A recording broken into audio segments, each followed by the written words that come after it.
Je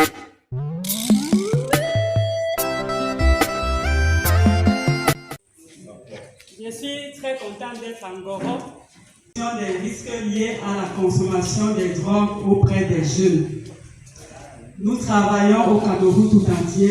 Nous avons commencé avec Douala parce que c'est une journée internationale qui est célébrée dans le monde entier tous les 26 juin. Et nous, cette année, nous sommes en Goro. Comme je disais, 2020 c'était Douala, 2021 Marois, 2022 nous sommes allés à Kribi, 2023 nous étions du côté de Garoua. Et 2024 nous étions à Bastia. Cette année c'est en Goro pour parler des choses qu'on ne parle pas très fort. Qui veulent un sévrage, donc arrêter avec la consommation. Et parmi ces personnes, il y a celles qui ne veulent pas arrêter. Et avec celles-là, on les accompagne dans la réduction des risques liés à cette consommation. Donc, ça fait toujours Je vais profiter, comme nous sommes à l'église, pour lire 1 Corinthiens 13, parce que pour travailler dans ce domaine, il faut l'amour. Et je suis très content parce qu'aujourd'hui, le Père a parlé de l'amour du Christ. Et 1 Corinthiens nous parle d'amour. L'amour supporte tout. L'amour.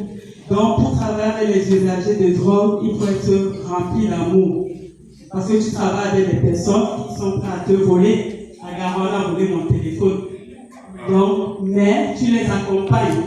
Et cette personne qui a volé mon téléphone en 2023 à Garoua a arrêté avec le crack.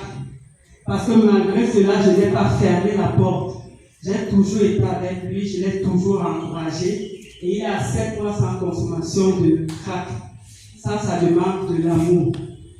C'est pourquoi il y a ceux qui ont des parents, des enfants qui consomment des drogues et on pourra vous accompagner dans la médiation familiale.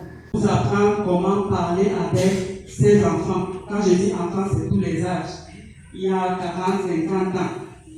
On sera là le dimanche prochain où on va partager une agapé avec vous. On va partager un repas pour ceux qui seront là. Et je vous invite à dire à vos frères, ceux qui consomment des drogues, qu'on a des produits qu'on leur donne pour les aider, pour nettoyer les lèvres noires, pour nettoyer les blessures et autres, parce que la drogue n'est pas quelque chose qui est bien.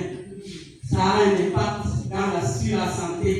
Et on va faire un débat d'idées. J'aimerais qu'à la fin de l'église, ceux qui aimeraient participer à ce débat d'idées viennent me rencontrer et puis on pourra débattre. Parce que ça sera la drogue, c'est quelque chose de bon, et la drogue, c'est quelque chose qui n'est pas bon. La drogue est bon pourquoi? Je ne sais pas si vous avez vu des personnes qui souffrent, en fait, qui sont dans un état, qui ont un cancer à la phase terminale. Je ne sais pas si vous les avez déjà rencontré, les douleurs qu'elles ont. Grâce à la morphine qui vient de l'opium, avec lesquels on fait l'héroïne, on les injecte cette morphine, ça fait qu'ils peuvent partir sans douleur.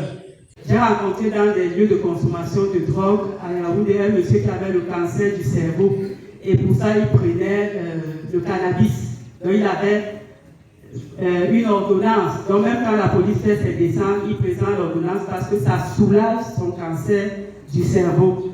Donc venez, parlons-en. Ce sont des sujets. Mon neveu a 10 ans, il a proposé le tramadol dans son lycée. S'il n'avait jamais entendu parler de drogue, il aurait pu goûter.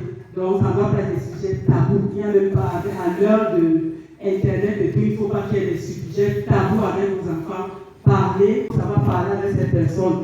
Donc, nous, on a fait des formations dans le monde. On pourra vous apprendre comment en parler et puis aider ces personnes qui sont addictes aux drogues pour sortir de leur dépendance. Merci. Merci au Père qui m'a permis de pouvoir travailler dans sa paroisse. Donc, que l'Éternel soit glorifié et vous êtes tous bénis au nom puissant de Jésus-Christ. Amen.